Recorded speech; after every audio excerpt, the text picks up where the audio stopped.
Would you go out with me? Sorry, I can't date you. As a new employee, I had just joined the company and was approached by the company heir. I inadvertently turned him down coldly, then his attitude changed completely. Why would I want to date someone as plain as you? You're bothering me. My name is Coleman. After graduating from the foreign language department of my university, I joined a trading company and found my work fulfilling every day. I was happy to use my favorite languages, Chinese and Spanish, and felt this job where I communicated with colleagues and clients was the right fit for me. Before I knew it, I was in my 7th year of service. Glancing at the clock, I realized it was almost time to leave. Hey, the place we're going tonight looks great. Indeed, I'm looking forward to it. My colleagues at the next desk were excitedly discussing a party. They were examining a photo apparently sent by the host, laughing and enjoying themselves. A party, huh? It seems like such a distant event for me. Even if I were invited to one, I don't have anything to wear. Thinking of my closet, it's filled with basic items like standard shirts, knits, and skirts in colors like black, brown, navy, and white. It's not that I'm not interested in fashion, but I always felt there were more important things for me. Plus, having moved from countryside to the city and living alone, I wanted to keep my living expenses as low as possible. Lost in thought, I noticed my colleagues leaving for the day. With no work left, I also decided to head home. I wondered if attending a party and meeting someone compatible could lead to romance. Raising my hand to my boss on the phone for a goodbye gesture, such thoughts crossed my mind and were quickly dismissed. Having never experienced love, I didn't even know where to begin. Feeling somewhat lost, I reassured myself that living at my own pace was fine and stepped into the elevator. Once outside the company, the wind on my cheeks was bitterly cold. I wrapped my scarf tightly and braced myself for the walk to the bus stop. The cold eased and the warm season arrived. The cherry blossoms brightening my heart began to fall, turning the streets pink. The petals dancing in the wind were beautiful, and I often found myself stopping to admire them on my way to work. One day, a new employee joined our department. His name was Mr. Watson, a male employee who had just graduated from university and joined the company as a fresh graduate. After completing his initial greetings, Mr. Watson glanced around at everyone in the department and let out a small mocking laugh. I suddenly remembered a rumor I had heard earlier. It was that Mr. Watson was a company heir. Although I had only heard it as a rumor, observing the director's behavior, it seemed likely that he really was the company heir. I reminded myself to behave respectfully, especially since the director had approached me to be Mr. Watson's mentor. Miss Coleman, please take care of him. Nominated, I nodded and began introducing myself to Mr. Watson. Weeks passed. Mr. Watson, being a graduate of a prestigious university, was quick to learn his job.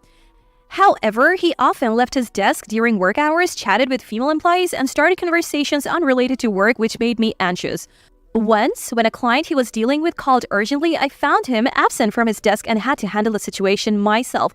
Later, when I found Mr. Watson and expressed my concerns about his work attitude, I was just asking people about work-related doubts.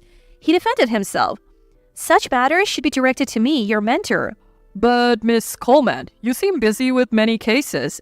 It may seem hard to approach me when I'm busy, but feel free to ask. Wouldn't it be rude to interrupt your work? Maybe we could discuss it over a meal outside? A meal outside? Honestly, the idea of going somewhere with Mr. Watson, the company heir, outside of work was daunting. It seemed exhausting to be so cautious. However, if you really wanted to learn about work as his mentor, I should listen, and refusing a meal invitation from a company heir seemed more disrespectful. So I accepted Mr. Watson's invitation. I'll find a place. And he smiled cheerfully. Seeing his untroubled smile, I felt a twinge of sympathy for Mr. Watson, always labeled as the company heir.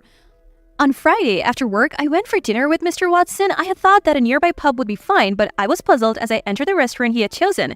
Inside, dim lighting and soothing music set the mood. Overwhelmed by the special atmosphere like one for couples celebrating anniversaries, I realized it wasn't the place for work discussions, just as I feared.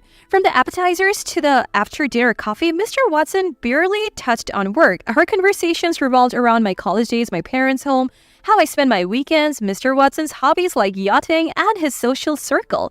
Despite Mr. Watson offering to treat me, I insisted on paying for my meal. I then asked if he was sure he had no more questions about work. Are you sure all your questions are answered? Yes, they are. I don't understand, Miss Coleman, whom I had always been curious about. Let me take you home. As Mr. Watson tried to hail a taxi, I said, I'll take the bus, and started walking towards the bus stop. Looking back secretly, I saw Mr. Watson getting into a taxi. What was he talking about? I couldn't figure out what Mr. Watson wanted. He said he came to dinner to clear up work-related doubts, but we hardly talked about work. How were his doubts resolved? I just wanted to get home and sleep in my warm bed. Feeling perplexed, I hurried home. After that Friday dinner, there was a noticeable change in Mr. Watson. He stopped wandering around unnecessarily during work, sat quietly at his desk, and responded promptly to phone calls. That was good. But instead of talking to other colleagues, he significantly increased his interactions with me. I answered work-related questions and ignored personal ones. Frustrated, he started weaving personal topics into work conversations. Occasionally, he complimented my appearance and personality, making me conscious of the other colleagues' glances. One day, I was working in a vacant meeting room to avoid Mr. Watson, but he found me there. You don't have to avoid me. Even I, inexperienced in romance, could sense that Mr. Watson had developed feelings for me. He approached and grabbed my hand, which was typing on the laptop. Startled, I instinctively pulled away. I can't be in a relationship with you, Mr. Watson. Thinking back, maybe I was too cold. Mr. Watson, with wide eyes, left me alone in the meeting room. During lunch, I noticed colleagues near the entrance shop. They were whispering as soon as they saw me. What was going on? That was the first sign of discomfort. From then on, my colleagues' attitudes towards me grew colder. They hardly responded to my greetings, let alone engage in small talk or work-related discussions.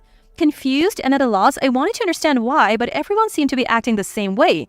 I don't think anyone trusts Miss Coleman anymore. Mr. Watson approached me as I was away from my desk, distressed. What do you mean? People who don't know their place are a problem. Someone plain like you probably doesn't look properly in the mirror. That's why you can delude yourself. What delusions are you talking about? Why would I want to date someone like you? It's unpleasant. You're a nuisance.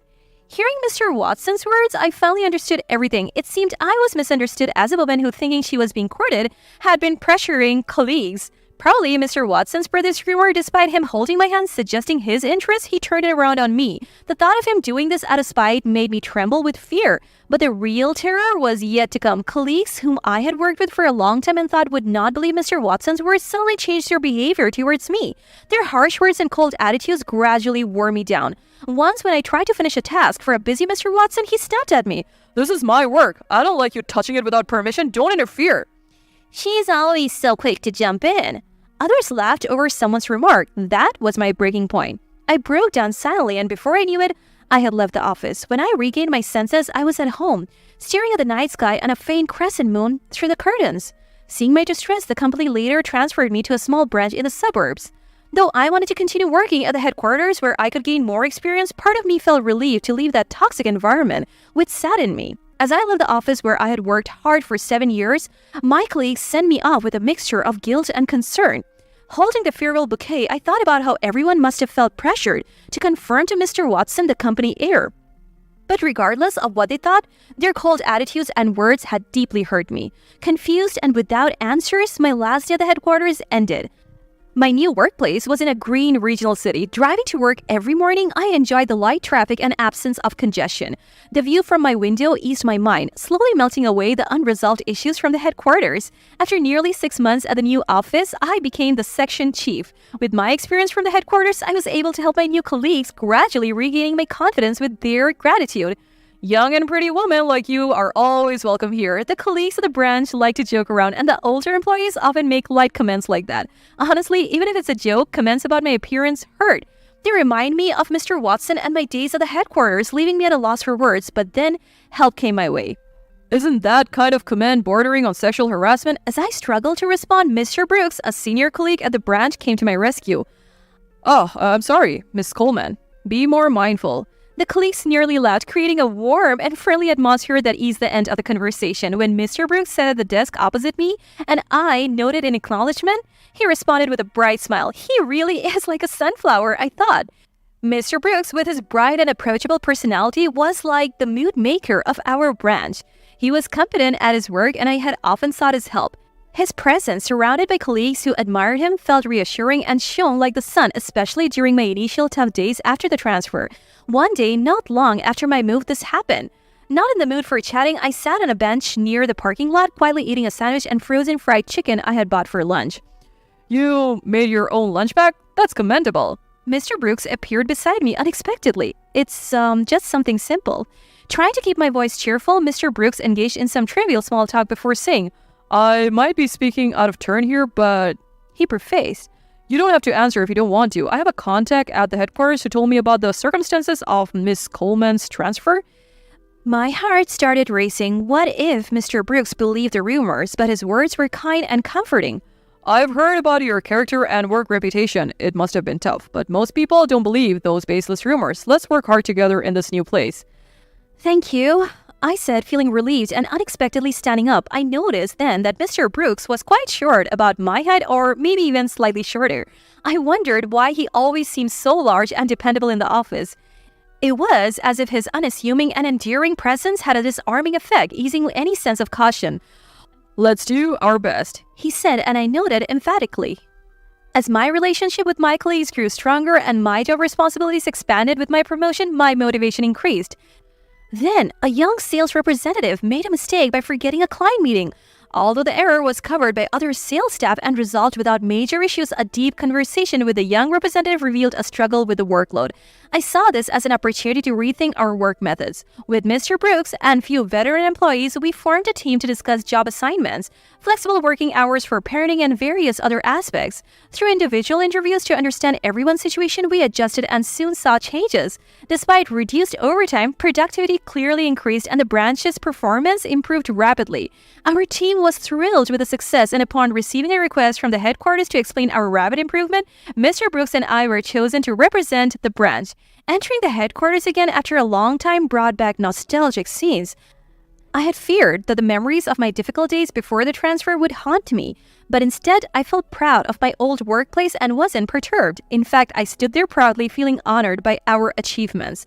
As employees from the headquarters complimented us, Mr. Brooks and I exchanged pleased glances. While discussing where to head next, a familiar voice stopped us in our tracks, making my heart leap. It was Mr. Watson.